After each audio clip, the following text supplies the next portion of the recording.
And let's see, today is the 18th? Yes. Friday the 18th, January 2019. Time marches on. Lesson 8, to love is to cooperate. Srila Prabhupada's well-known desire that we cooperate to spread Krishna consciousness to every town and village was more than a farewell request as he was preparing to leave this world.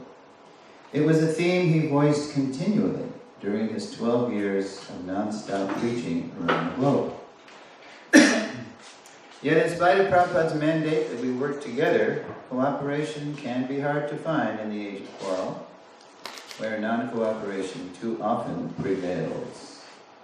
In this key lesson on cooperation, we'll see up close why cooperation can be so elusive, as well as what we can do to foster it. So there's Prabhupada's famous shot 1974. Vishaka Devi Dasi tells how she took the shot. She had a pass from the BBT to go up on the cart and film Prabhupada. But the zealous men, you see there, wouldn't let her. She showed him the paper. She anticipated she was going to get resistance. She showed him the paper.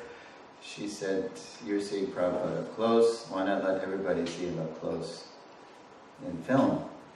They wouldn't let her. So, disappointed and not a little disgusted, she got off the cart and she went out in a field some distance away, and she noticed that where Krishna had placed her on a little rise and at a good distance for a zoom was actually a better place. So she took all these famous shots, and Yadavar was filming. So that's why we have those close-ups.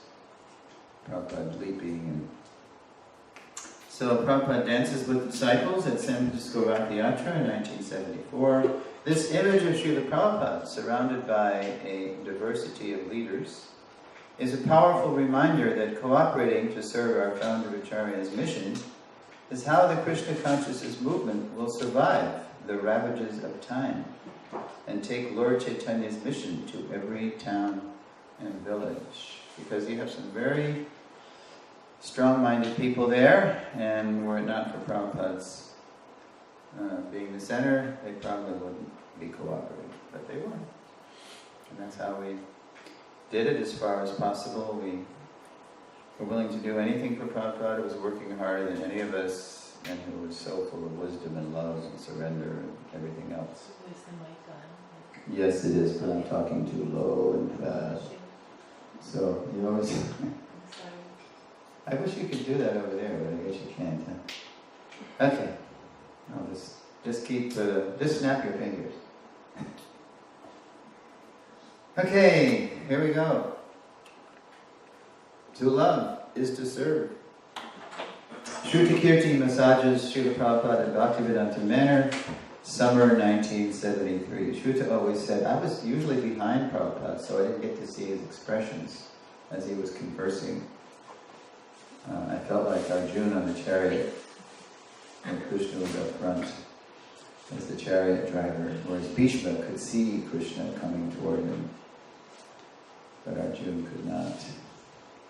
Soon after joining Srila Prabhupada as his servant, Shrutakirti lamented he lacked the intense love for his divine grace the devotees displayed at airport receptions. Concerned about his new servant, Srila Prabhupada asked Shrutakirti if he liked serving him. Oh yes, Srila Prabhupada, Shrutakirti replied, I like serving you very much. So, at that Prabhupada replied, Prabhu? So you just do your service. He continued, that is all that is necessary. This is what love means, to do service. Prabhupada always defined bhakti as devotional service. If you ever read Tamal Krishna Maharaj's posthumously published, what was the name of that? Prabhu finished it. I forget the name of the book. But it was his PhD thesis, showing how Prabhupada was a major theologian. And there's a couple of things in there that TKG noted that Prabhupada always defined bhakti as devotional service. It was very practical. It wasn't just sentiment, but it was practically demonstrated. And there's one else too. Oh yeah, and Prabhupada introduced Krishna as the Supreme Personality of Godhead, which was revolutionary. No one ever heard that before. So more challenging than serving alone is serving cooperatively with the Lord's devotees, many of whom may be quite different from us. You always joke. You remember joking like that? Boy, I don't think we'd ever be with these people if it wasn't for the Hare Krishna movement and Prabhupada asking us to work together. We'd always joke how different we were, but that somehow we were together serving, which is what we have to do. We're like auditioning, right, to go back to the spiritual world, because that's who's there. Krishna, the devotees, that famous letter to Siddha Sarupa Prabhupada, because the Siddha, no, it was about Siddha, it was Tushta Krishna down in New Zealand, saying that he thought that only Siddha Sarupa is the pure devotee, besides you, Prabhupada, it's only Siddha Sarupas. And so Prabhupada said, why only Siddha Sarupa? There are so many pure devotees in our movement. Here, Shuddha Kirti, he's right here, he's purely serving me, and then, who else did he mention? I forget. People that I don't think they liked, the Prabhupada mentioned. Oh, Shyam Sundar, he's a pure devotee. So, yes, we're all going back to Godhead, and we'll have another ISKCON in the spiritual sky. You know, the last thing you wanted to hear, this guy. The Prabhupada sort of making it clear that if you want to go back to Godhead, you got to at least start appreciating devotees, no matter how different they are from you. Okay, so here's where the rubber meets the road, right? When you have to serve together cooperatively. There's Prabhupada sitting peacefully with folded hands, determined that ISKCON not repeat the breakup of the Gaudiya mission. After Srila Bhaktisiddhanta's disappearance, Srila Prabhupada repeatedly advised his disciples to cooperate. Perhaps most famously at the time of making his final will. As recorded in Srila Prabhupada Lilamrita and in TKG's diary, on May 17, 1977, this is just after they made a last attempt in that phase to get Prabhupada's health back by going to Rishikesh, the Himalayas. You see the films and the pictures of Prabhupada looking very gaunt and wan, and they're sailing in the Himalayas, in the water, in the foothills of the Himalayas, but it didn't work. So Prabhupada said to the devotees, well, if this is the end, then I'm going to Vrindavan, take you to Vrindavan. So they went to Vrindavan, very sadly, and they made it on May 17th. Prabhupada returned to Vrindavan to prepare to leave this world. After Srila Prabhupada reconfirmed he wanted all GBCs to come witness his final will, TKG replied he was sure they would all come because they loved Prabhupada so much, to which Prabhupada gave a very unsentimental reply. Famous. Manga? Your love for me, said Srila Prabhupada, will be shown by how much you cooperate to keep this institution together after I am gone. And then he said, not like Gaudiya Math. After Guru Maharaj left, so many, quote, Acharyas came up. In other words, they were competing. Who's going to replace Srila Bhaktisiddhanta? Again, you don't replace a Thanda Acharya. You cooperate to serve his mission. And now, that was on May 7th. Well, that was a little after we got that. Yeah, perhaps the 18th. On May 23rd, Srila Prabhupada signed his will and echoed his earlier statement about his disciples' love for him. So this is another statement. This is very similar. Lila Avatar. Srila Prabhupada emphasized, your love for me will be tested, how after my departure you will maintain this institution. We have glamour and people are feeling our weight. This should be maintained. What does Prabhupada mean, glamour? It sounds like Bollywood or something. We have glamour. What does that mean? Attractiveness. Yeah, people are watching. Yeah, well, we have prestige by now. We're not going away. We're sticking. There's something, there's some substance to it.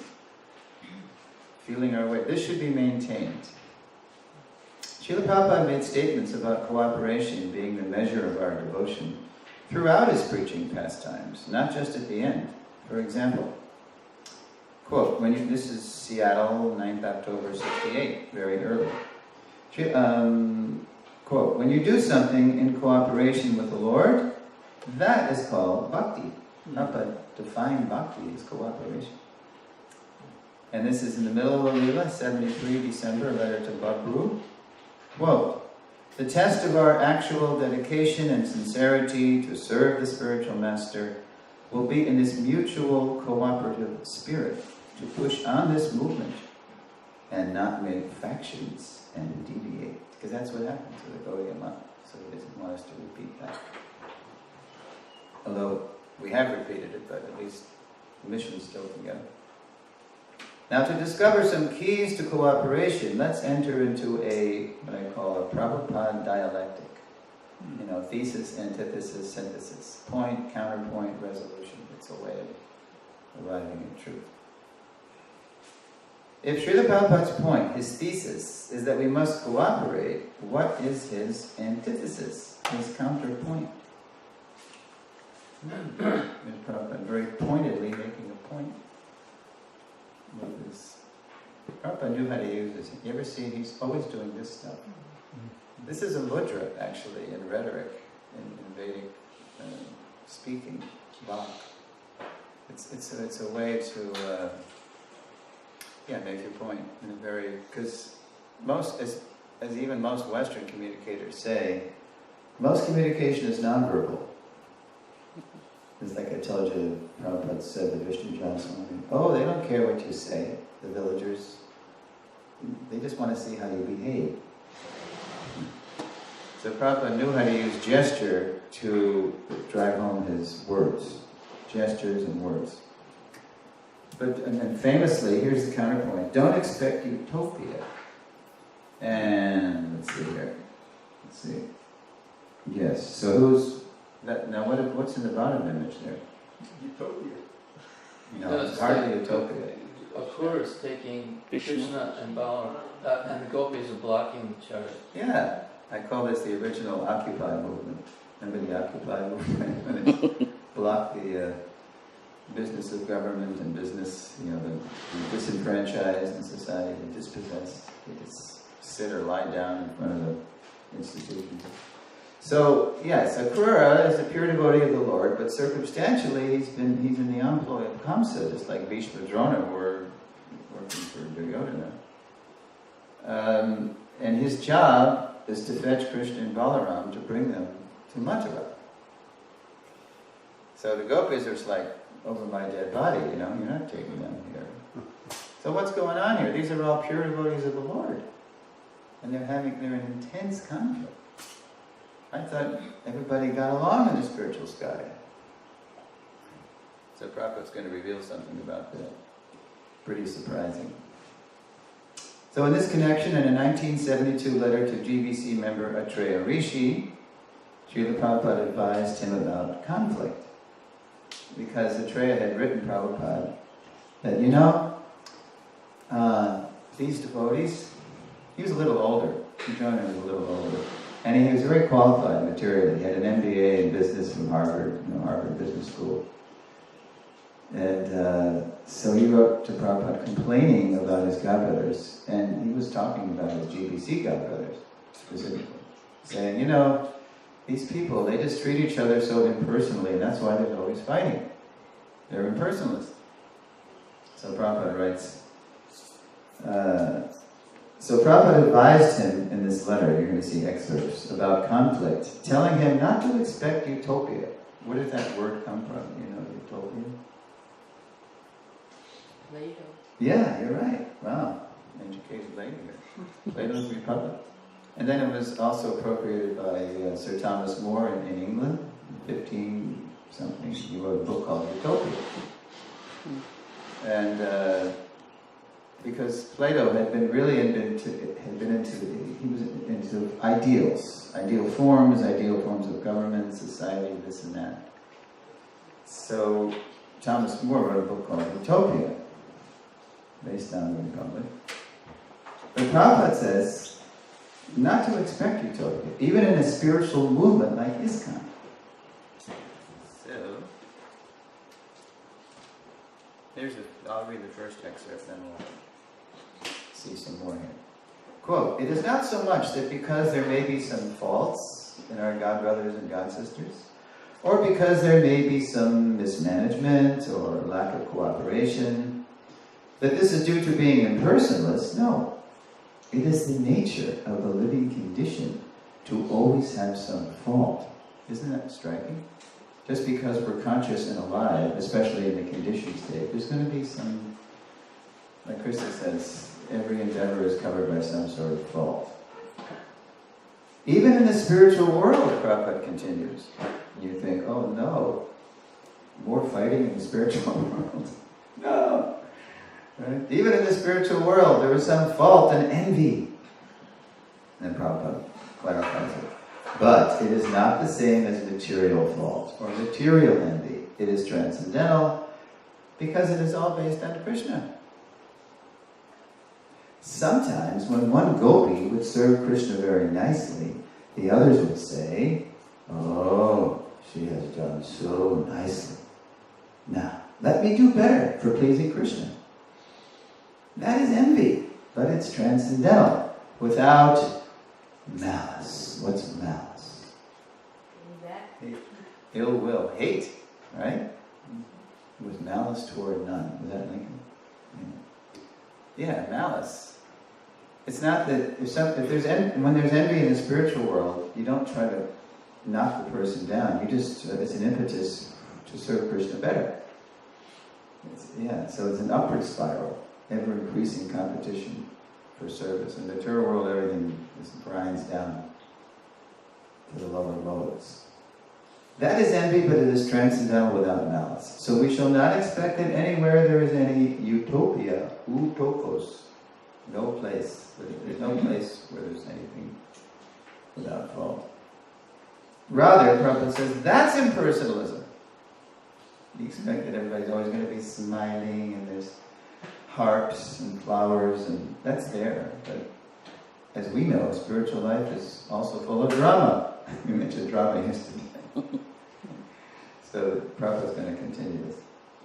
Okay, let's scroll in. How about Maharani? People should not expect that even in the Krishna conscious society there will be utopia, because devotees are persons. Therefore, there will always be some lacking. But the difference is that their lackings have become transcendental because, despite everything they may do, their topmost intention is to serve Krishna. Mm-hmm. And then Prabhupada really drives it home here to Acharya. Quote, the devotees of Krishna are the most exalted persons on this planet. Acharya is complaining that they're all impersonalists, they're immature, better than kings, all of them. So we should always remember that. And like the bumblebee, always look for the nectar or the best qualities of the person. Not like the utopians. Don't we hear that when somebody passes away? We just had Kalyapani Prabhu pass away. Oh, he was such a nice devotee. He was always bringing out the best in you. Stuff like that. Jayananda was famous for that. If Jayananda would walk into a group of devotees and they were bad-mouthing somebody, he had this ability to turn it into a praise. And if he couldn't do it, he'd just leave. He wouldn't hear it. He wouldn't have it. Always look for the nectar or the best qualities of a person. Not like the utopians, who are like the flies who always go to the open sores or find the faults in a person. And because they cannot find any utopia, or because they cannot find anyone without faults, they want to become void, merge, nothing. They think that's utopia, to become a non-person.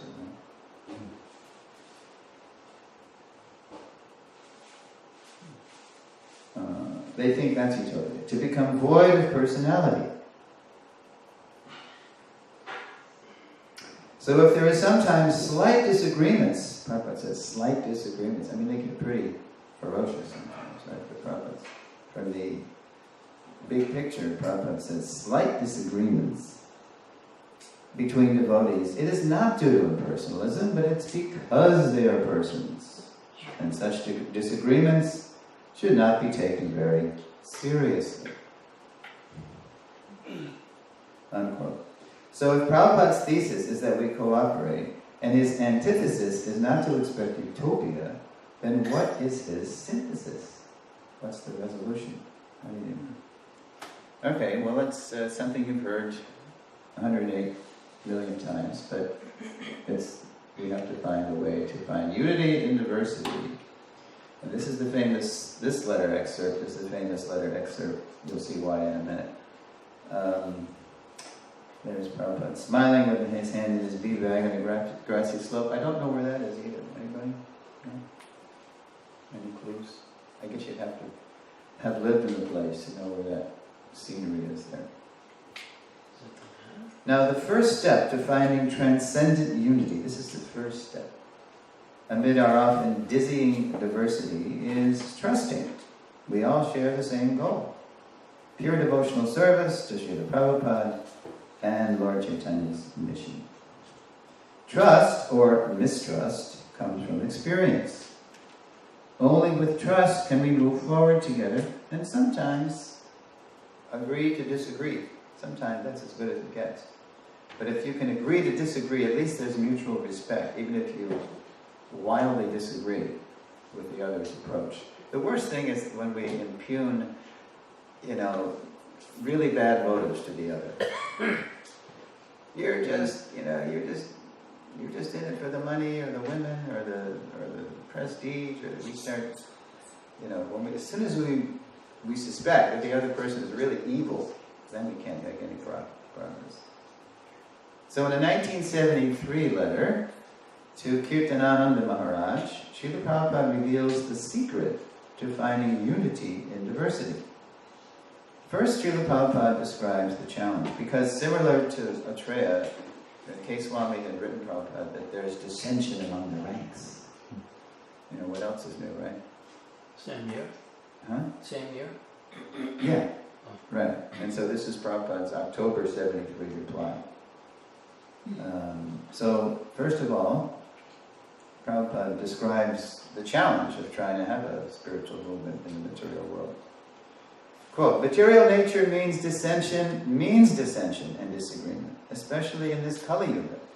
But for this Krishna consciousness movement, its success will depend on agreement, even though there are varieties of engagements. So there's many ways to look at things.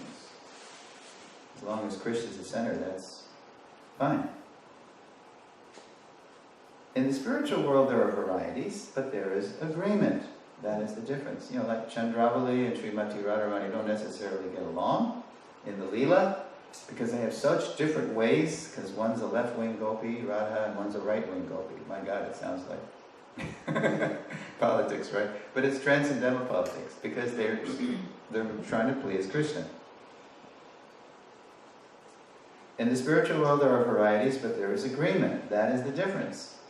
Okay, so let's have some more reading about Yoga Prabhu. The materialist, without being able to adjust varieties in the disagreements, makes everything zero. They cannot come into agreement with varieties.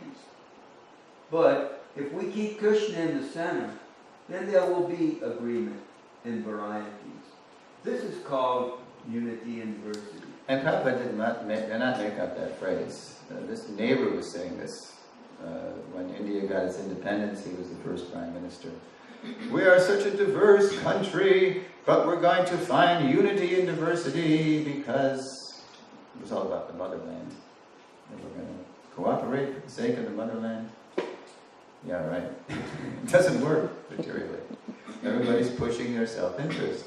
Witness the United States government. A quarter of it's not even open right now. Because everybody's got their special interest. There's no common sense. Okay, so then here's the famous part of the letter. Yogi? I am therefore suggesting that all our men meet in Mayapur every year during the birth anniversary of Lord Chaitanya Mahaprabhu. With all GBC and senior men present, we should discuss how to make unity in diversity. Acutely aware of how difficult it is to have unity in Kali Yuga. Prabhupada said it's not just once every 10 years, but every year. Every year you should discuss this, because the forces of dissension are always trying to fragment everything. That's Maya's business, divide and conquer. Right? So every year, right in the place where Bhaktivinoda Thakur envisioned everybody coming from all the different countries and karmas and points of view, you've got to discuss this. So, okay, and then at the end of the letter, he finally said this. But if we fight on account of diversity, then it's simply the material platform. Please, try to maintain the philosophy of unity in diversity. That will make our movement successful. So it's a constant effort, struggle we have to put into this. That's 18 October 73. Interestingly enough, in C.C. Madhya, in chapter 9, text 360, Prabhupada observes that the philosophical basis of, quote, unity and diversity is Achintya Veda Veda Tattva, the inconceivable and simultaneous oneness and difference of the Lord and His energies. We're all different because Krishna likes variety. He didn't make us all the same. He didn't expand us all the same. Only Krishna can perfectly relate to all of His expanded energies. He has that capacity. Whereas we, either in the conditioned or in the liberated state, our capacity to relate to everybody is very tiny. Krishna's infinite, we're infinitesimal. So we're naturally drawn to certain people, for example, and we naturally keep a respectful distance from others just because we have such different natures. We say that, we just don't have the right chemistry, Prabhu. Or, anyway, that's natural. Even in the liberated state, you see how there's intrigue and there's fighting, but Krishna's the center of it, so it's transcendental. Those energies are the oneness and difference of the Lord and His energies. Those energies are one in their desire to please Krishna, and different by pleasing Him in very different ways. So, quote, unity and diversity may sound good in principle, but how do we find it in practice? Especially in the age of Kali, the age of disunity. So now what we do with the dialect is we keep drilling down to try to find unity and diversity, which is the key to cooperation. How are we going to really find that? So it's not easy. There's Prabhupada at the Manor. I always thought that was Germany, but then when I presented somewhere, I was in France actually, and someone was from the Manor and said, "Oh, that's the Manor. I know that lady, and I know that." So unite around principles, diversify the details. Srila Prabhupada walks with disciples at Bhaktivedanta Manor. To pursue unity and diversity, we need to identify and agree on timeless universal principles whose applications will vary according to the details of famous phrase, time, candidate, and country. And we say time, place, circumstance. The principles are universal, but you've got to really be sensitive to time, candidate, country, so that the principle can work in a different context. Srila Prabhupada explains. Okay. This is my two. What's coming up now? This slide and my next slide are my favorite time, country, candidate quotes from Prabhupada's purports. One from CC, one from Bhagavatam. So who wants to read? Okay. I forgot your name again. Mahalakshmi. How could I forget that? Great fortune. the teacher, Acharya, has to consider time, candidate, and country. What is possible in one country may not be possible in another. The Acharya's duty is to accept the essence of devotional service. The essence of devotional service must be taken into consideration and not the outward paraphernalia. And Prabhupada continues in the same purport. It is not necessary that the rules and regulations followed in India be exactly the same as those in Europe, America, and other Western countries. We should not follow regulative principles without an effect. What's that called? There's a technical term for that. If we follow rules and regulations with no... Niyamagraha, with a long A, right? Yes. Nor should we fail to accept the regulative principles. That's called Niyamagraha. Niyamagraha, right? I never met a rule I didn't like. That's Niyamagraha, right? And then, who cares about the rules? It's just what's in your heart, right? That's Niyamagraha.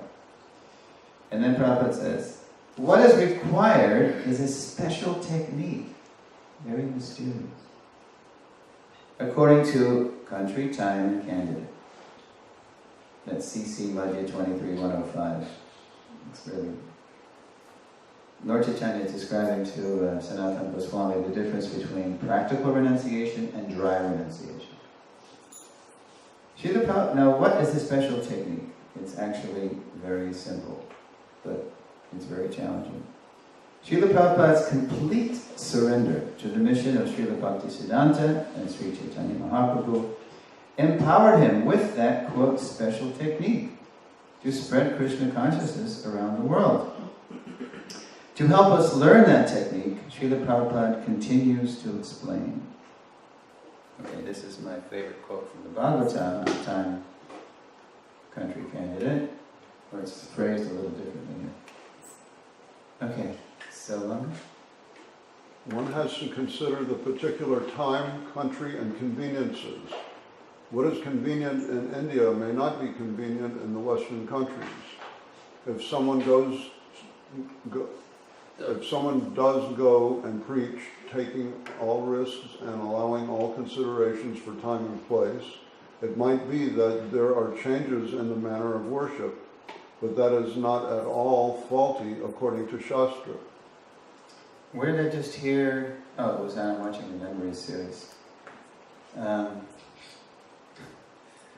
I forget who was giving the memory, but someone reported to Srila Prabhupada that Prabhupada, one of your godbrothers is criticizing because... Oh no, I read this on Dandavats. Because, it was Jananivas talking. That we have a peacock in Lord Chaitanya's hair. Peacock feather. Not peacock, a peacock feather. And he said, why is this? This is... Gauranga Mahaprabhu is in the mood of a devotee. You don't put a peacock. So Jananivas said that Prabhupada's response was simply to shake his head. Like this is very disheartening that there he is, he's spreading Krishna consciousness all over the world. And it's amazing, it's unprecedented, and there's this person just to find some fault. Why have a peacock feather? And anyway, there's more to that particular pastime.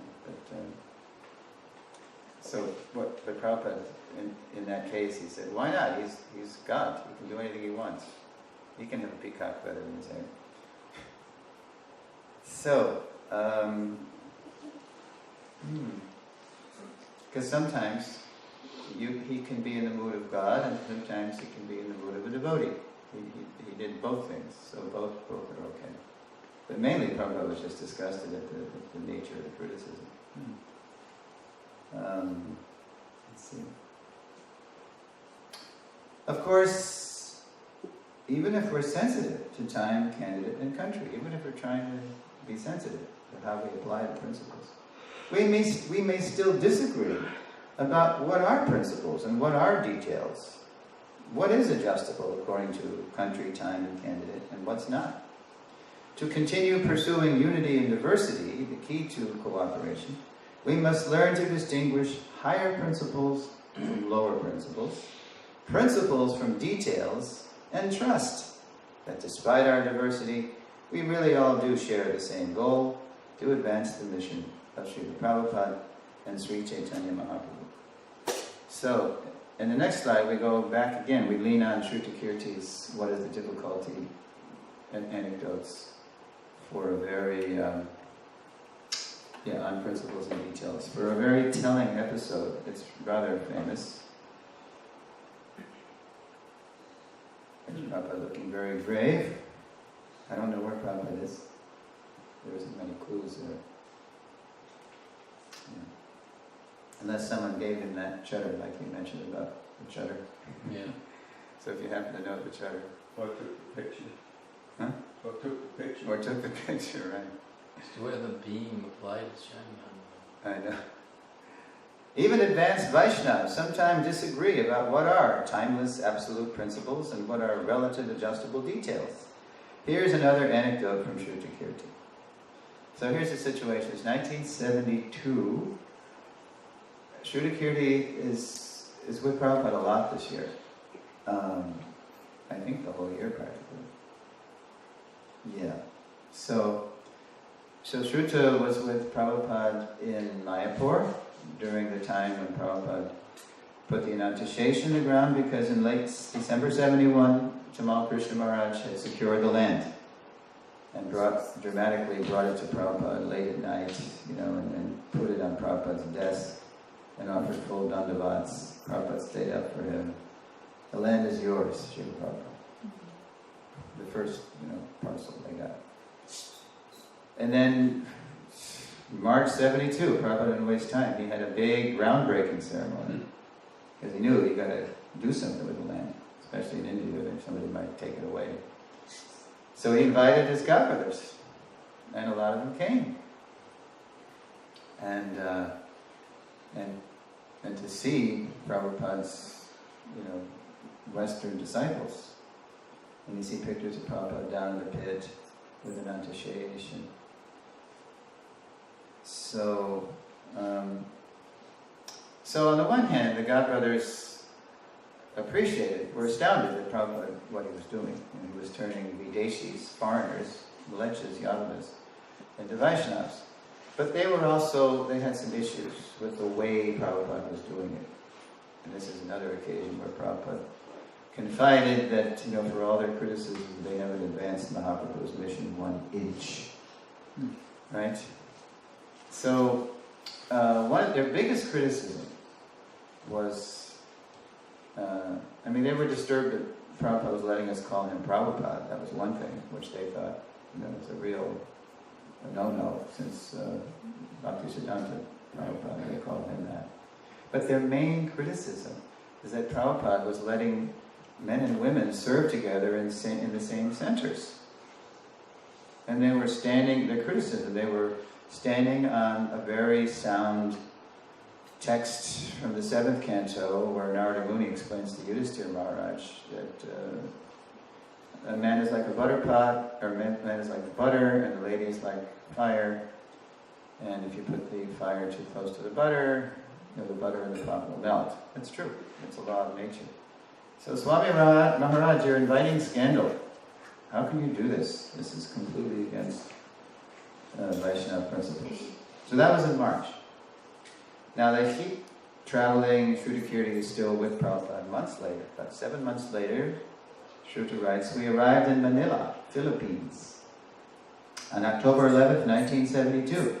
Just before lunch on the 12th, I was massaging Srila Prabhupada in his hotel room.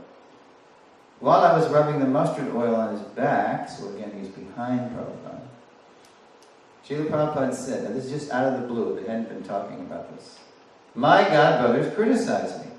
It's still on his mind, their criticism, that I have allowed women to live in our temples. This is not done in India. But I have become successful because I have made this adjustment. For Prabhupada, it was not a universal principle. It was a detail, it was an adjustment he had to make to advance the preaching.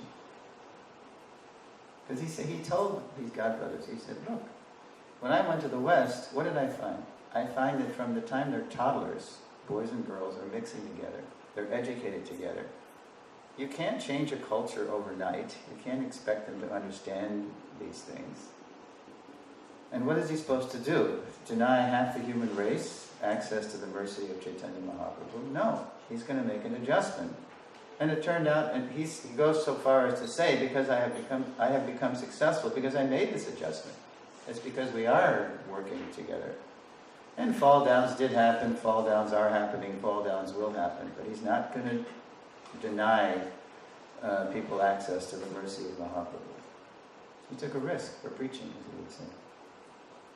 He then became quiet, Shruta Kirti writes.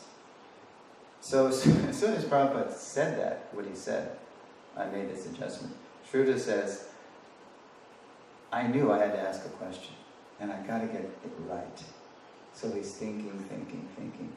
Finally I said, so, who wants to read this?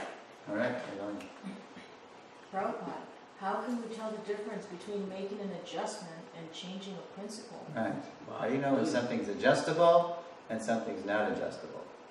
That's a great question. That's a $108,000 question, right? This is what a lot of our squabbles are about. And here's Prabhupada famously. At first, Srila Kirti said Prabhupada didn't reply. He was doing one of those,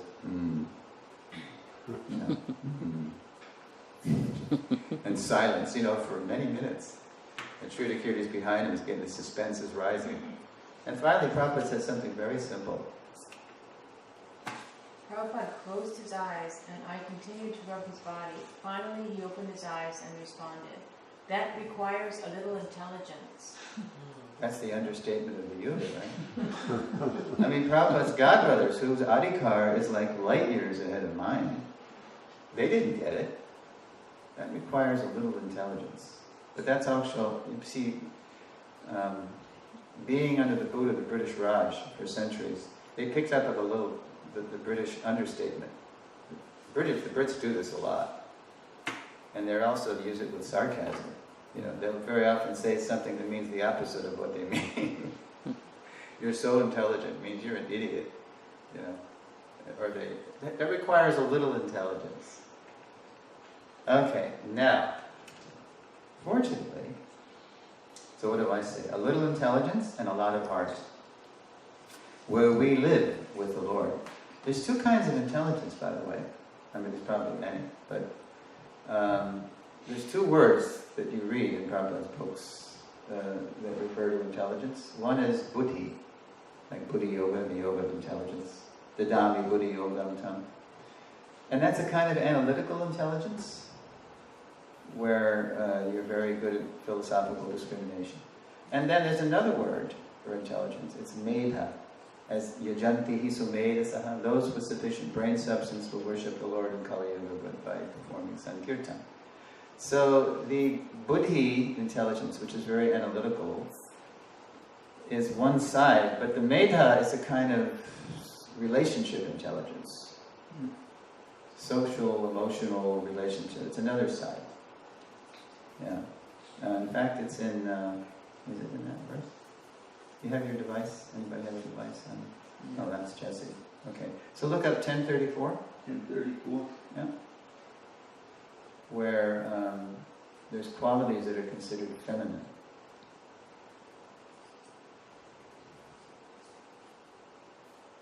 Gita. Smith 1034. Okay, what do you want me to do? Read those qualities? Well, first of all, read the Sanskrit if you can. Mrityu sarva haraschaham udbhavascha bhavishyatam. That's the heavy part. I am all devouring death, and I am the generator of all things yet to be. Among women, smriti, what is it?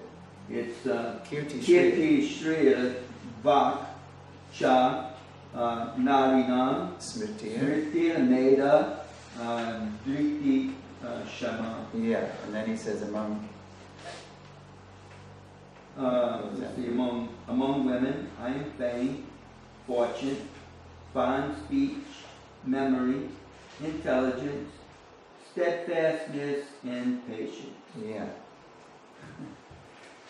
Because you ladies are famous for having more emotional intelligence than men, right?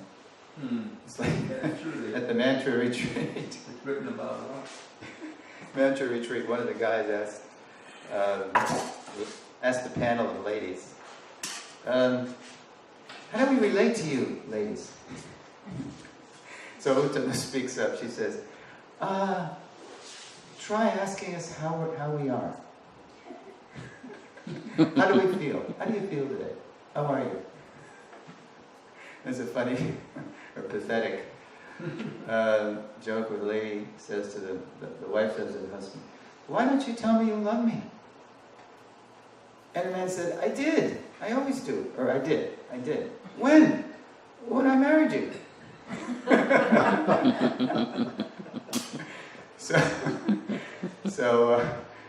So Uttama said, yeah, just try asking us how we are. It's a nice way to start a conversation. Just in a very simple, intelligent way. Just let us know you care. Anyway, that's another seminar. Okay, so in the room with Srila Prabhupada and Sri Kirti was Burijan Prabhu. And he writes about this in My Glorious Master. He happened to be there. We do get that book on sale. Okay. Glad you brought that. Today only. Today only, right. So it ends after breakfast.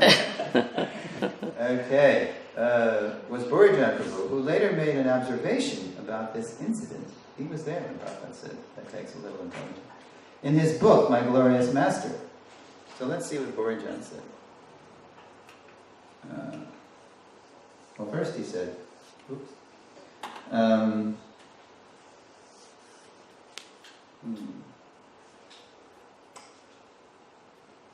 Yeah. Okay. All right. Okay. Here we go. How about Goku? To foolishly mistake a non-adjustable principle for an adjustable detail will cause havoc in spiritual life. That's one nonsense, right? Yeah, you think that, 16 rounds, that's... No, Prabhupada said that. But it's the new millennium, it's a new day, guys. To be initiated, how many rounds? 4 rounds, very good. And unless you're a founder Acharya, you would do well not to meddle with Prabhupada's principles and details. In that case, it's a principle and a detail. It's a principle to chant Hare Krishna, but in ISKCON, as Prabhupada often would say, I am traveling around the whole world and I'm saying, chant 16 rounds, please. Okay, so that's one kind, and then N2. And to accept each detail as if it can never be adjusted is fanaticism. Fanaticism will cause havoc of a different nature. Yeah, somebody's present when Prabhupada did something some way in a particular place and time and then just because they saw that, they might say, this is the way you have to do it for all time, everywhere. It ain't necessarily so, because Prabhupada is very sensitive to time, place, and circumstance. There's a funny incident, funny to me anyway, when Prabhupada, just before the first initiation at 26 2nd Avenue, Prabhupada on Janmashtami, it was the day before, when the first initiation was on Nandotsava, Prabhupada's Vyasa Puja.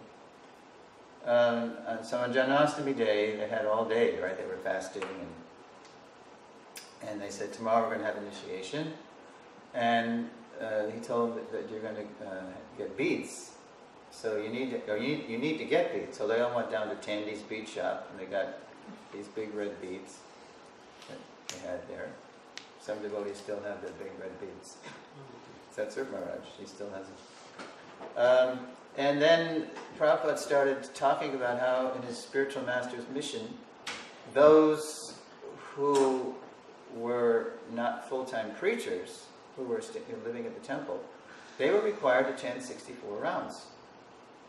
So it blew the devotee's mind. 64 rounds. How could anybody do that? So then Prabhupada saw their dismay, so he said, but I think you can do 32 rounds. So still they were like, Swamiji, that will take us all day to do that. All right, 16 rounds, rock bottom, boss. So one of the people present for that was Brahmananda. And so later on, when he was a president of New York Temple, it might have been 69 when they moved to 61 2nd Avenue, he was reminiscing, because he had that book, Swamiji, that Satyaraj helped him write.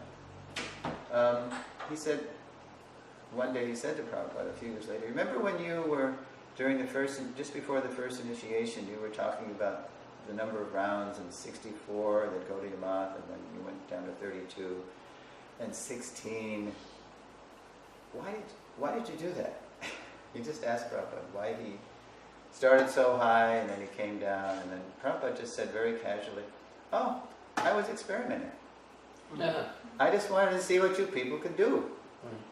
Similarly, in ISKCON's history, I was part of 2 experiments. The road show, the first transcendental, the rock opera, and the Ngabri Trust Party for Purified Leaders. I was in that. Okay, yeah. So Prabhupada let it go. He let those things, and then when they got off the track, like in the Ngabri Trust Party, I was serving at ISKCON Gainesville.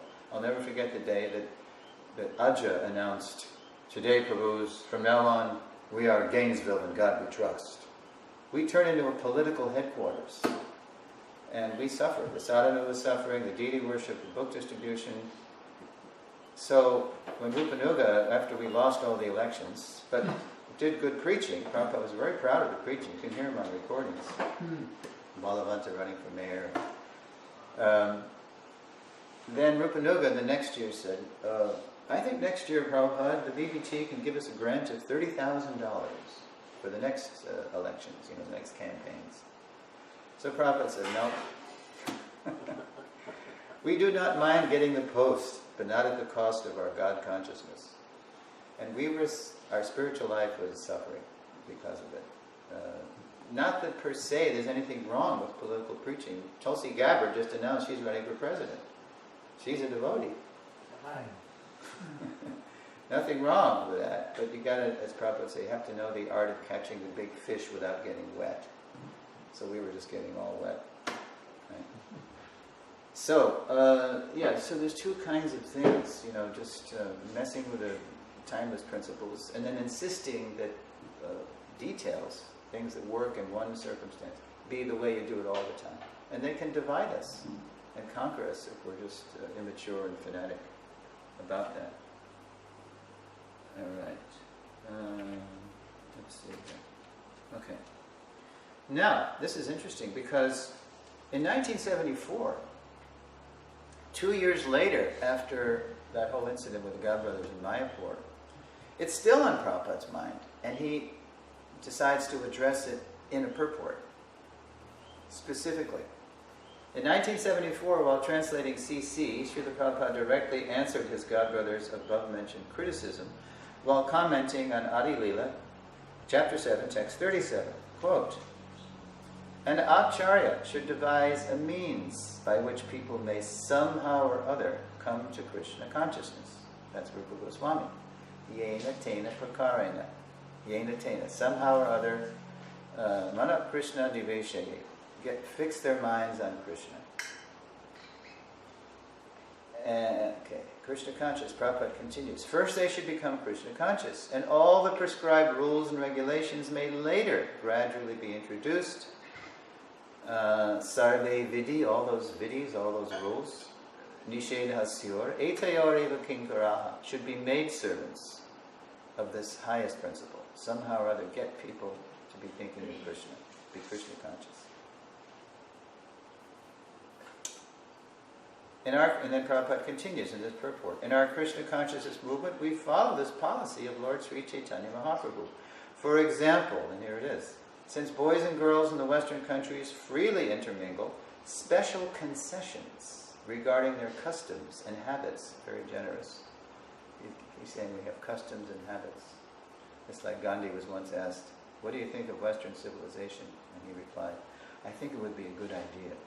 They got civilized. So Prabhupada says, special concessions regarding their customs and habits are necessary to bring them to Krishna consciousness. The Acharya must devise a means to bring them to devotional service. CC Adi 737 purport. Note, those, quote, special concessions, which are the details of applying principles according to time, country, and candidate, must always, quote, bring them to Krishna consciousness. That's the test, if it's authentic, if it's favorable, if it actually helps people come to a higher level. And so how do you do it? And what's the test? So as Prabhupada advised, Palena Purachiyate, you have to judge a thing by its results. So for example, he let us do this rock opera, he let us do the Angavri Trust Party, but then when it didn't become favorable, he stopped it. So, whom does the Lord bless? To distinguish principles from details and achieve unity and diversity, the master key to cooperation. So I was very happy to find this purport. There are the Prachetas. These are the sons of King Barhishat, Maharaj Barhishat. Did you ever? Yeah. No. Yeah, thank you. Oops, I did it again. Oop.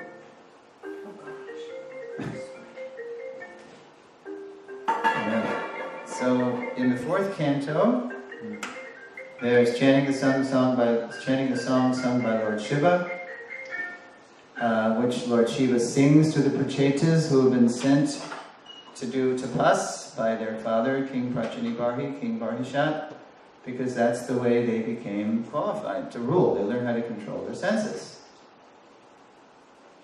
So then, after they heard Lord Shiva chanting this song, they went actually under the water. And they were meditating on the song.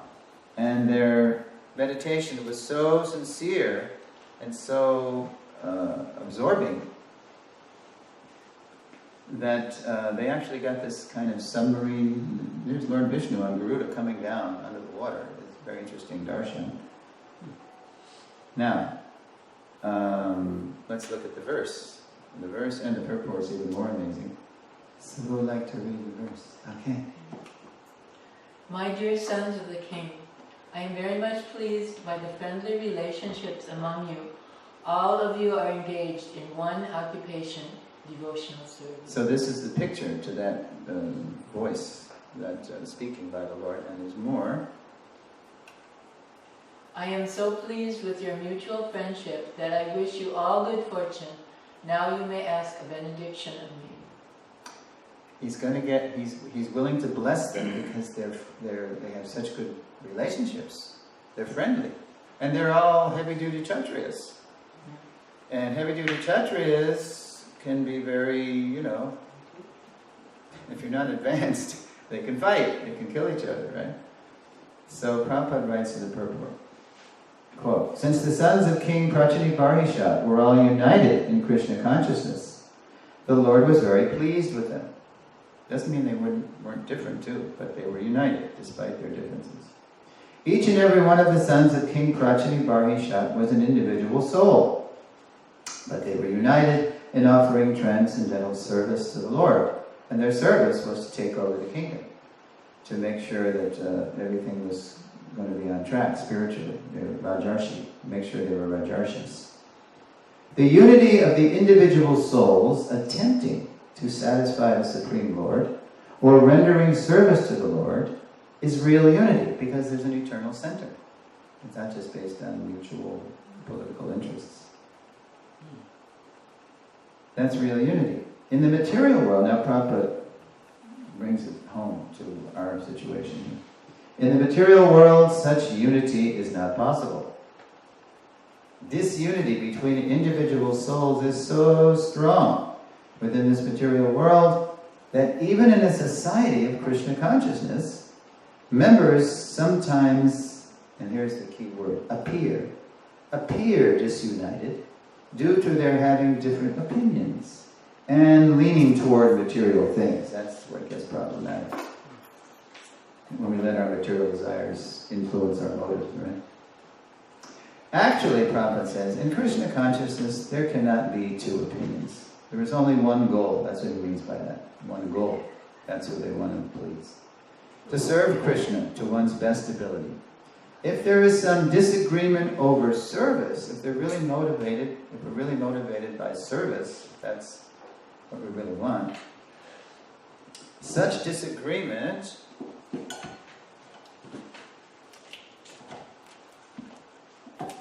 is to be taken as spiritual. It's a spiritual quarrel. If our motives are devotional, then it's not, Maya, just because we disagree.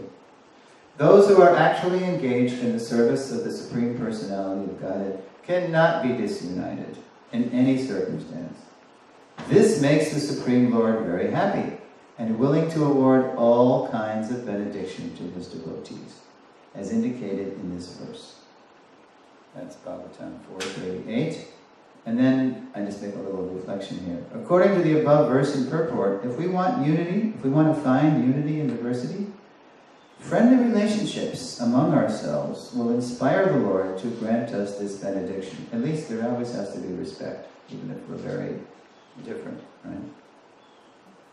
When our exchanges are respectful, friendly, and loving, despite our differences, the Lord will bless us with the cooperative spirit needed to carry Krishna consciousness to every town and village on earth.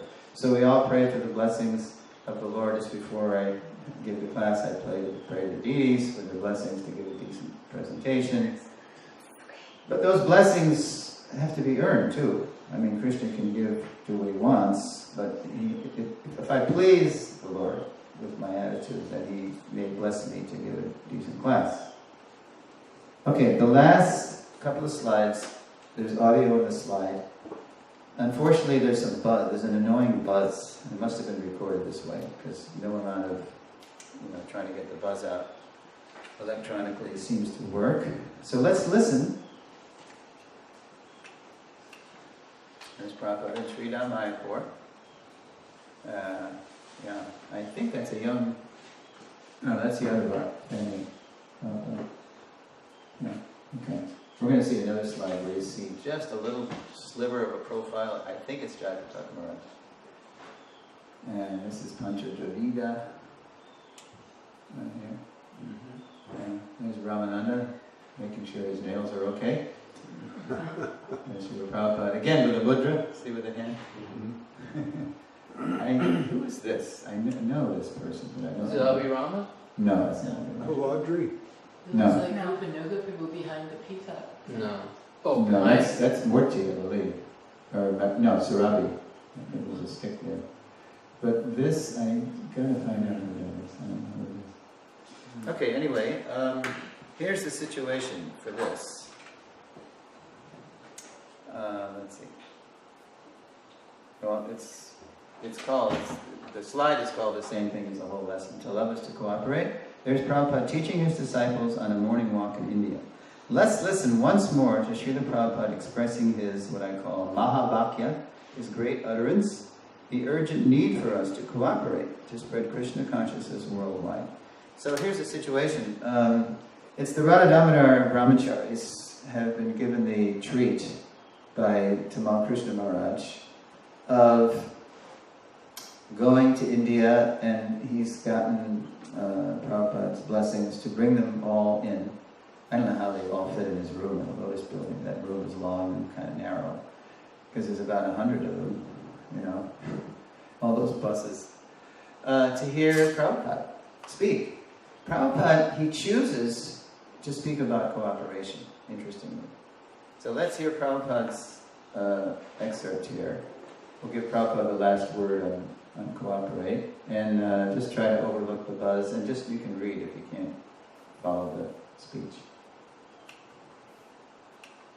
Lord Chaitanya Mahaprabhu is God himself, Krishna himself. He felt alone, unable to do this stuff. This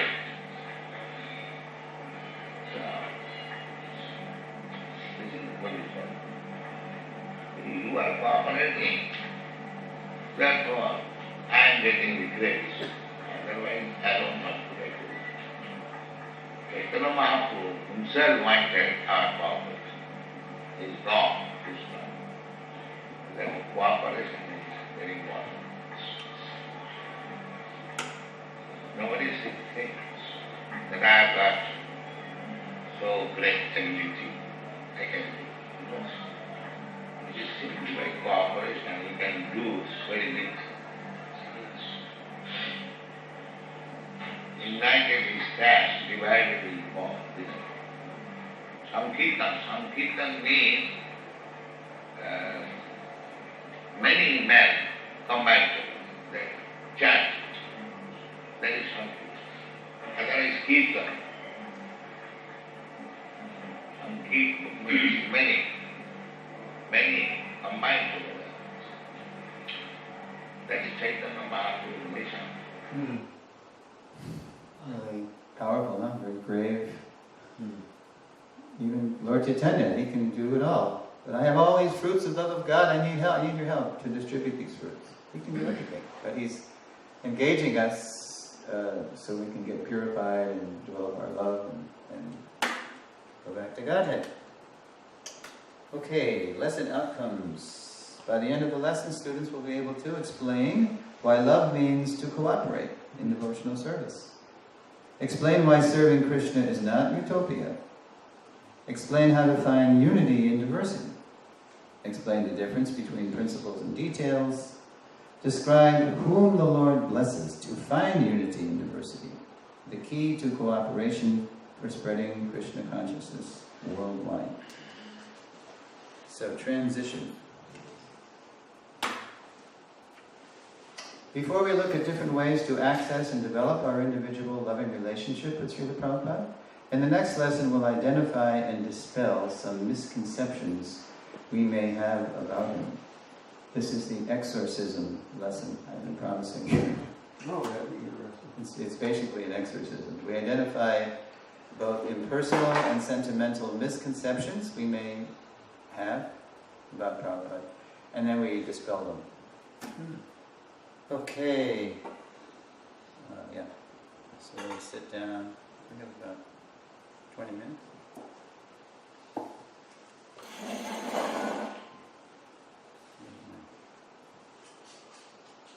Your water? Yeah. On this side.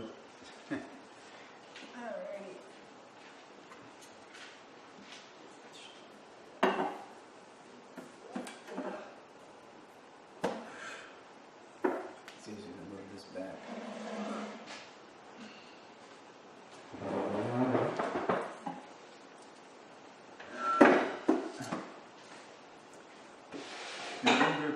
Just a quick question. I just have at this time one meager question. You said at the very beginning that picture of Prabhupada on the Radha caught that Vishaka shot, and she shot from the slope. Right. But then you said Yadabal was filming. Where was he filming? He was right on the cart. Oh, so he was on the cart. He was on the cart because he was a man. Okay. And so the neophyte guys wouldn't recognize that she had a duty. And the same thing happened to her in Krishna Balaram. When Prabhupada opened the mandir, she tells a story of how she was trying to shoot Prabhupada up there doing the arti, and then Tripurari, Brahmachari or sannyasi, I forget that. He had just taken sannyas or something. He wouldn't move. He was in a hurry. And then, you know what finally moved him? She said, "You're having such a nice darshan of Prabhupada and Krishna Balaram. Now, if you would just move a little to the side, the whole world could have the same darshan." He didn't look at it, but he did.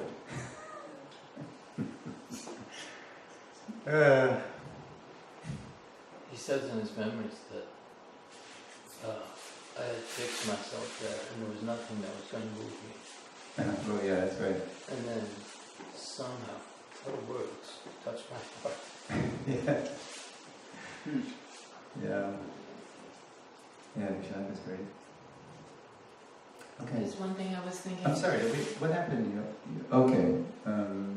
Yeah, you just had a question about that. In relation to that when you opened, you were talking about how she couldn't get up on the cart because they wouldn't allow it, even, she had the pass and everything. But I was thinking maybe we have made some progress because that wouldn't happen today. That's right. Well, not everywhere. Somewhere it might still happen. In India, man. Yeah, right. Although, like Lila Avatar and some other words, other Mahapajis here, they sometimes the twins will let them right before Maha Abhishek on the altar at night to help prepare Panchatattva. See, that's a good example of time, country, and candidate. Like the whole VDG thing, Vaishnavi Diksha Guru. And it's not one size fits all.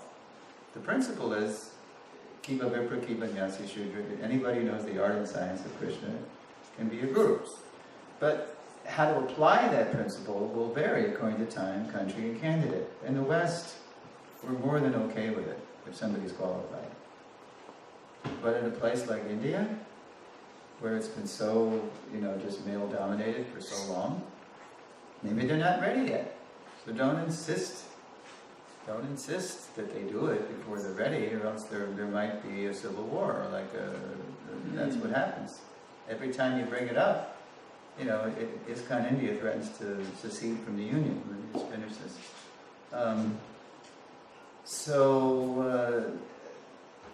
Those two purports I put up there, those purport excerpts from CC and Bhagavatam, this is how Prabhupada did it. We have to take note of that. Applying it is going to have to really vary a lot. One size does not fit all, and Prabhupada knew that very, very strongly. And that's how he was able to spread it. If he made it just formulaic and stereotypical, who would want to spread it? Yes, Prabhu. So then what do you do if you have an international movement, but you have one place where it's a big no-no, but every place else may be acceptable, like ladies initiating may be acceptable in America, but in India it's a no-no. What do? Yeah. You don't, again, in your application, you don't insist that everybody do this immediately. In principle, your resolution can read. And in principle, it was on the books since 2005 But we've never been able to actually implement it because of the fear of a split, a break, and another, So they will, they don't have to be threatened by it, but perhaps if it's applied and if there's no problems, then maybe you'll see. It's not going to ruin Varnashram or ruin the movement or go against Shastra. You got to show it, So let's see. May I just give a quick That's example? That's the first thing the GBC wants us to help them with. The Sabha, this new group.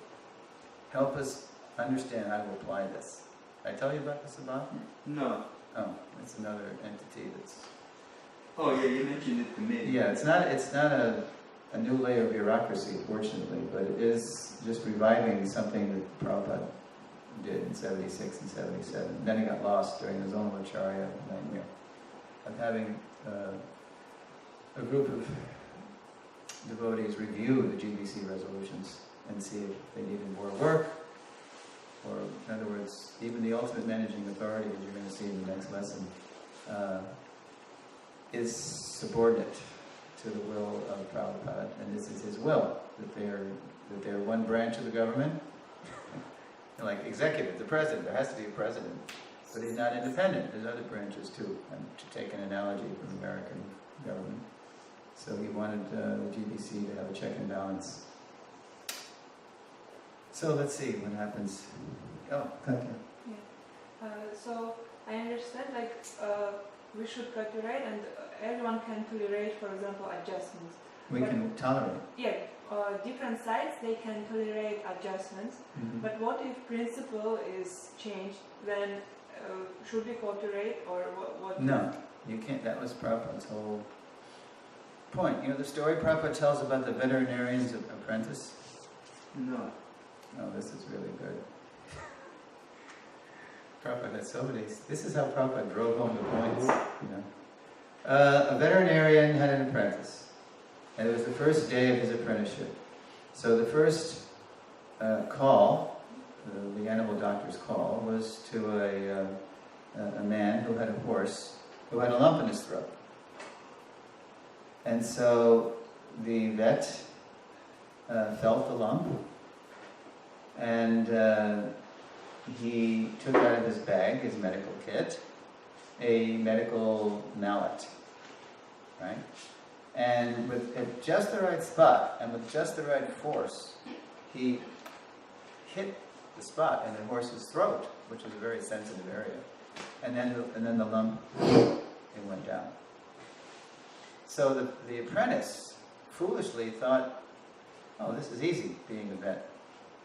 And so he just, after just the first call, he went out on his own. He left, he disappeared. And he got a big hammer or some big thing. And he started going around proposing himself as a vet after just one, example of how to be a vet. And he started maiming all these animals, killing or injuring animals. And then the real vet got wind of it, and he called it. He got a hold of the guy. What are you doing? What is this nonsense? He said, well, I just saw what you did, I saw the horse had a lump, and you hit him. And so the vet said, you fool. I examined, the lump, and I could see it was a piece of watermelon. It was water and a rind. It was a watermelon rind. And it was stuck, and he couldn't, swallow or eat or anything. So I could feel that. So I knew how to do it from experience and from, what had been written. So that was Prabhupada's story to tell the difference between following and imitating. So this guy had just been imitating the vet without having the qualifications of being a vet. So that's when Prabhupada introduced Anukaran and Anusharan. It's Bengali accent. It's Anukarana and Anusharana, Sanskrit and Bengali. One means to follow, one means to imitate. Anusharan means to follow, and Anukaran means to imitate. So don't imitate what you're not qualified to do. Our purity, our utility being the principle is only valid as far as our purity is the force. Right? So we have to be Krishna conscious. The more Krishna conscious we are, the more we can use everything in Krishna's service. But the more materially motivated we are, we'll simply wreak havoc by our so-called devotional service. What is that? Shruti smriti puranadi pancharachiki vidhing vina aikantaki harer bhaktir utpatyaya yokalpate. This is Rupa Goswami. So-called devotional service to the Lord, without reference to the instructions contained in the Shruti, the Veda, and the Smriti, which is even more important in Kali Yuga, the literature and pursuance of the Vedic version, is simply a disturbance to the social order. So if people try to do devotional service, but they don't know, what is written in Shastra, and what the Guru says and what the Sadhu says, it's simply a disturbance to the social order. So, we have to follow, not imitate. Yes? I just wanted to thank you so much for all of this presentation, because you're pulling together from all these books different devotees' actual presence with Prabhupada and important things that all of us have missed, and by compiling it into this, it's invaluable. And I think all devotees should see it, every temple should see it. I think it should be a required thing. And my son actually said he had to take that disciples course. And he told me.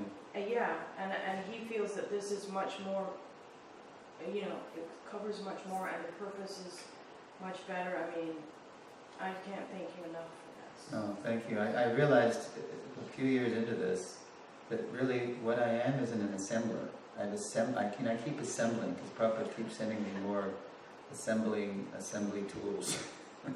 I haven't made any of this stuff up, but like you say, you miss it, because unless it's presented in context, you might just go by it. You might not notice it.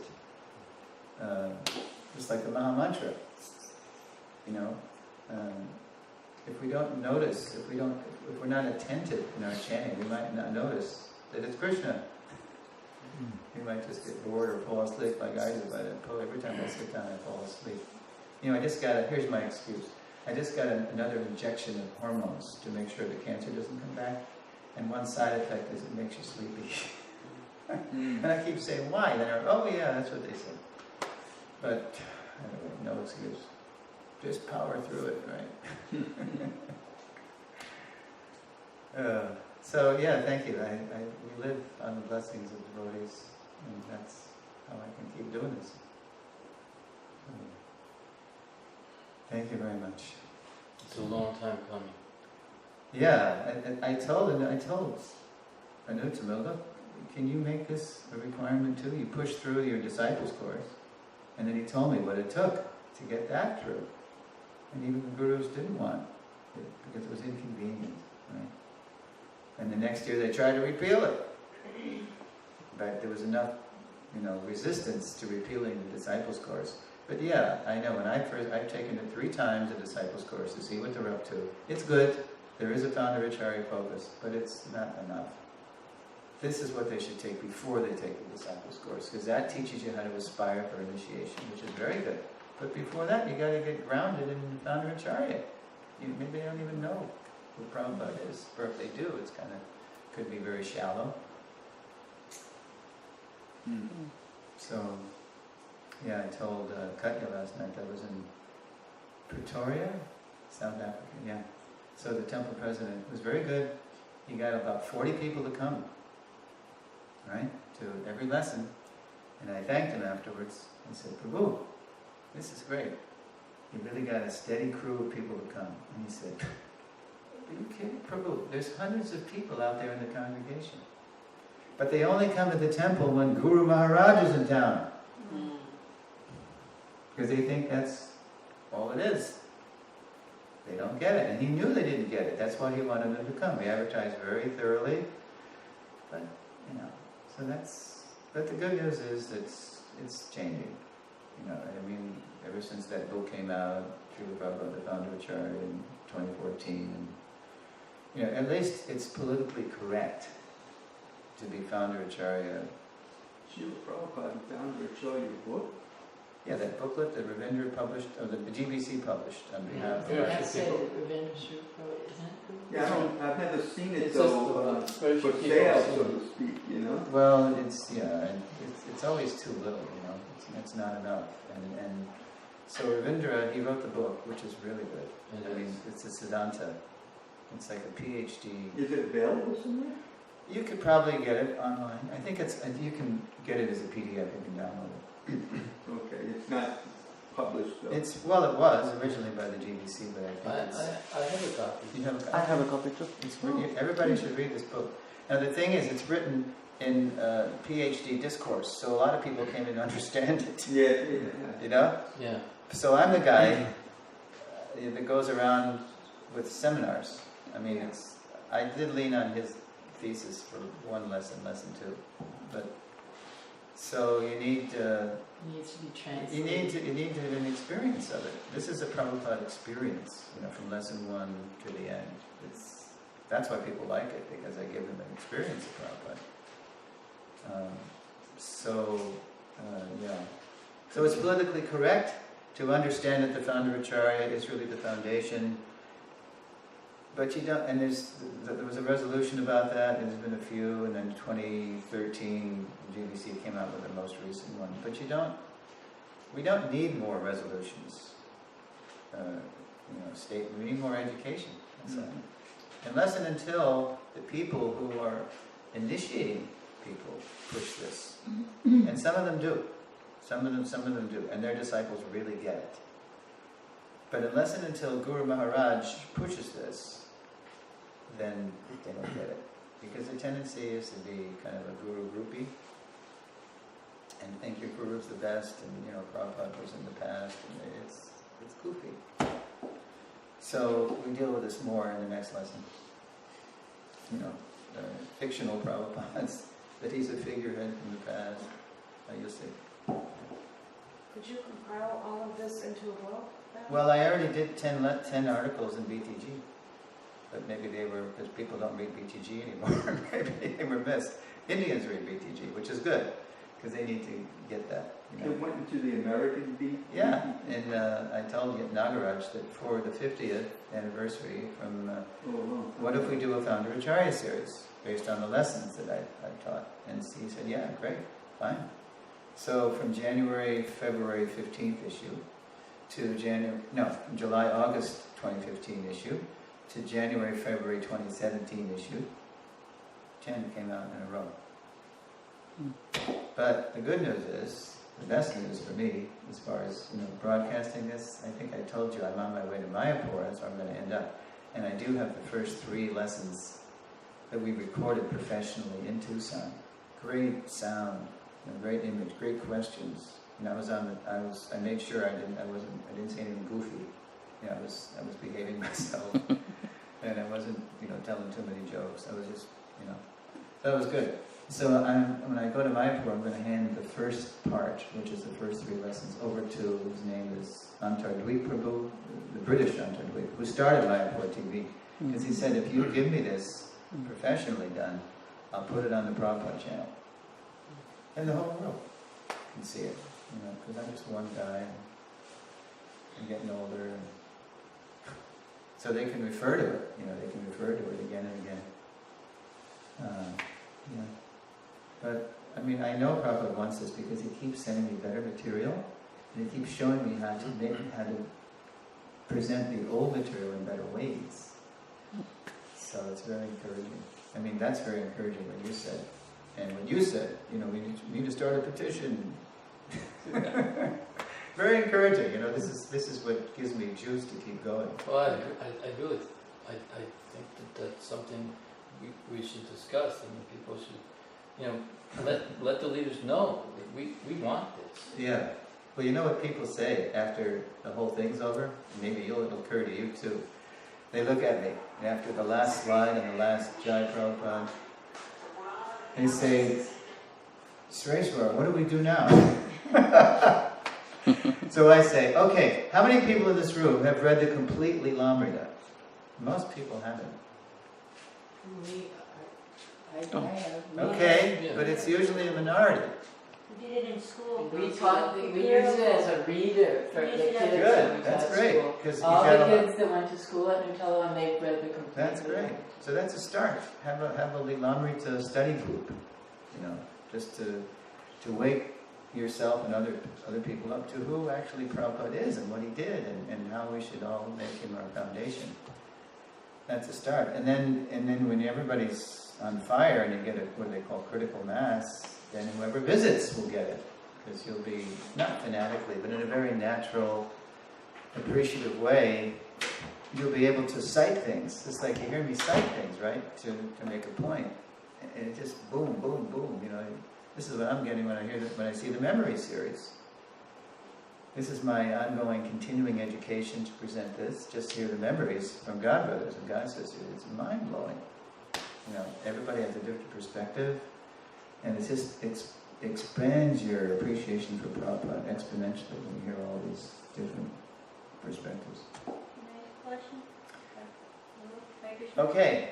My question is, I know all of them, but from the DGG I've gotten 5 of them, and I'm reading them, they're very nice. I've already explained to you about the different examples that you put in there, which are very nice. So my question is, has there been more inspiration after you wrote those 10 to when you from that? Yeah, it's like what do they say? You never step in the same river twice. So since I wrote those pieces, there's this. You're seeing the latest version, so maybe that's one reason you like it, because it's getting better. It keeps getting better and better and better. There's no end to it. So. But each piece I wrote, I found, I've shared this maybe with some of you. Nagaraj only gave me 2,500 words. So I'm speaking so many more words. So when you see a lesson in person, it's so much more than the article based on the lesson. I found I had to focus on just one aspect of a lesson to fit it into the space he gave me to write. So it's good, but it's just an aspect. It's an essential aspect. So it's better that people be able to see this and hear it, online. which is what my goal is for my TV. Yeah. Any more questions about the lesson? Yes. Well, not this particular, but like just more in a whole type of thing. When you were talking about Ramanuja group and how they identify themselves, and I was wondering, because like for us, we're so close to, Srila Prabhupada was still, on the planet when we were, first coming in contact with Krishna consciousness. We understand that whole focus. Even though we may have gurus that are disciples of Srila Prabhupada, their mood also, we're, not to sound like a groupie, but we're very fortunate that Jayapataka Maharaj's center was so much, to assist to serve Srila Prabhupada's mission. That's not a groupie. That's parampara. I told that lady. Yeah, but I'm just saying for myself. I don't want to feel. No, that's good. But anyway, we have the relationship. That the spiritual master is the external manifestation of the super soul. So of course, our love and our devotion to our own particular spiritual masters is a must. Yes.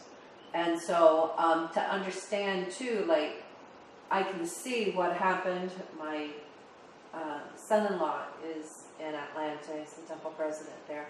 But he went through some issues with some of the different gurus and their disciples developing their own situations, and it made it very difficult for the temple.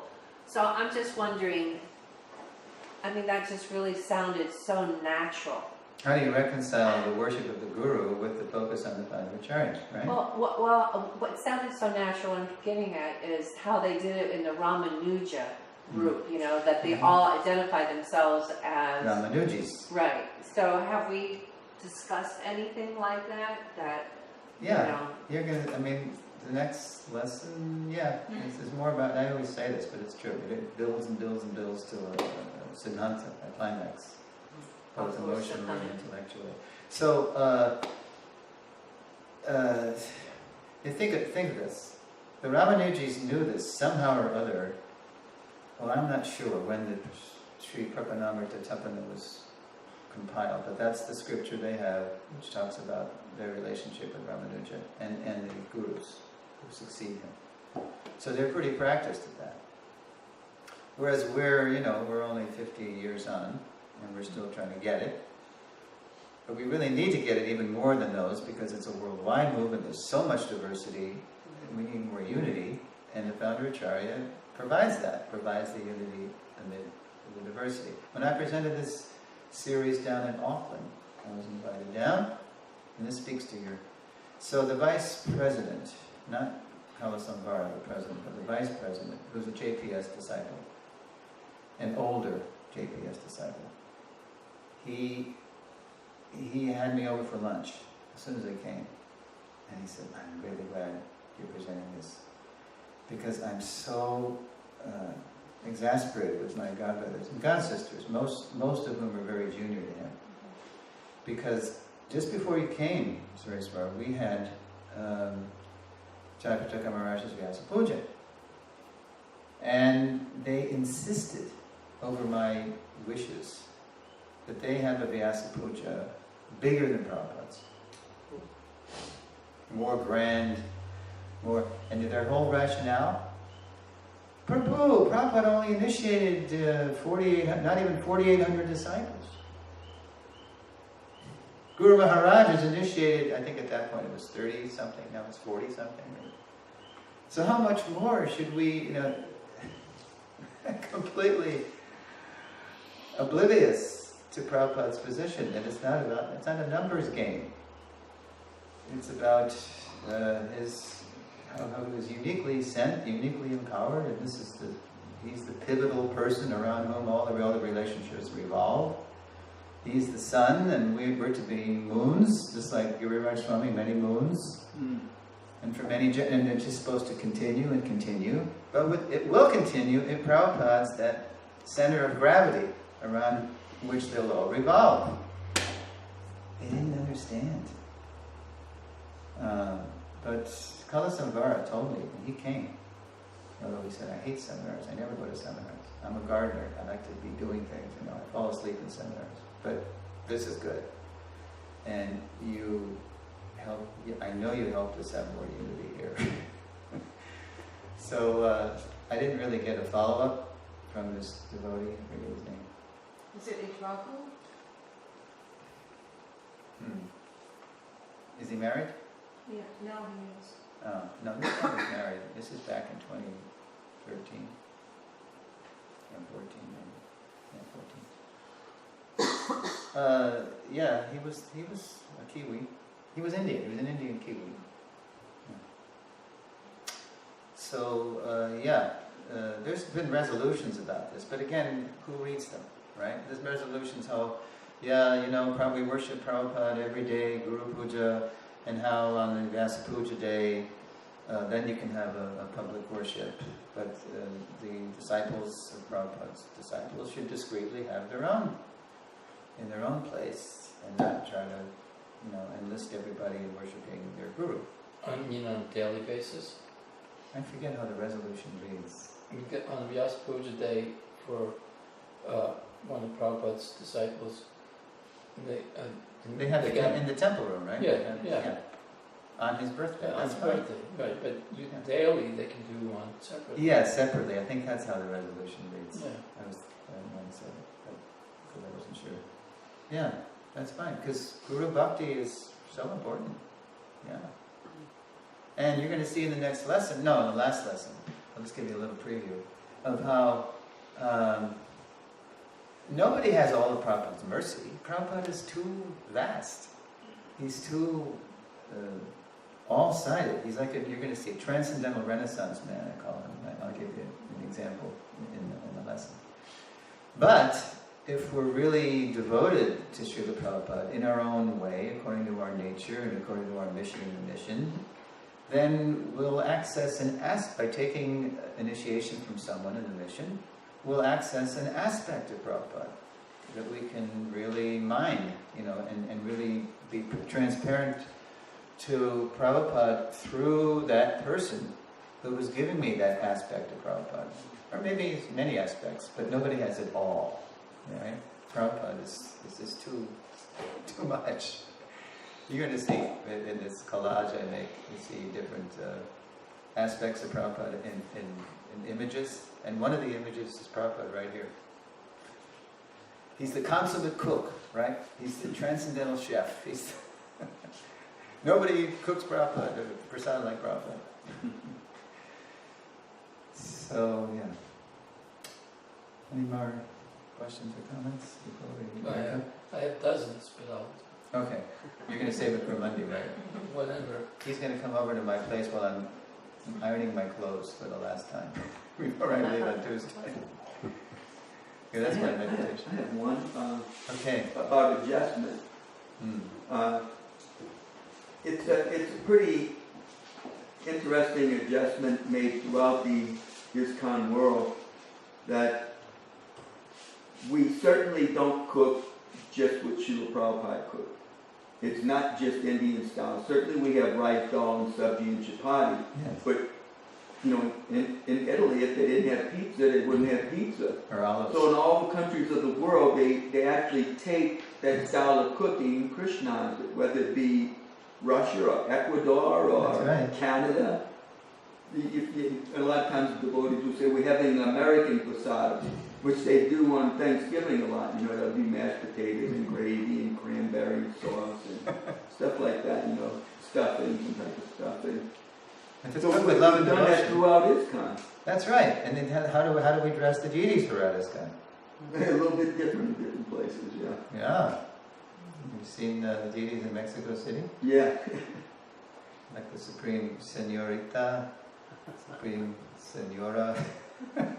Rukmini Dwarkadish, the Supreme movie stars. In Paris, he called her Radharani, like the Parisian, beautiful Parisian. Yeah. And Radhalandanishvara, the ultimate Lord and Lady. Very prim and proper and sweet. Prabhupada said those were his favorite deities. But not as Santa Claus.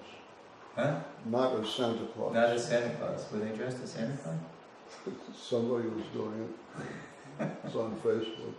Yeah, unity and diversity doesn't mean unity and perversity. That's good. We have boundaries.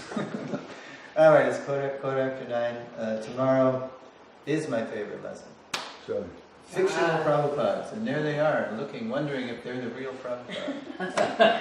And I was wondering the same thing about you, one is saying to the other, It's Haripad's line drawings. Is that fictional? Does that mean like? You'll see what it means. Okay. That's the first thing I defined. Srila Prabhupada, Jai.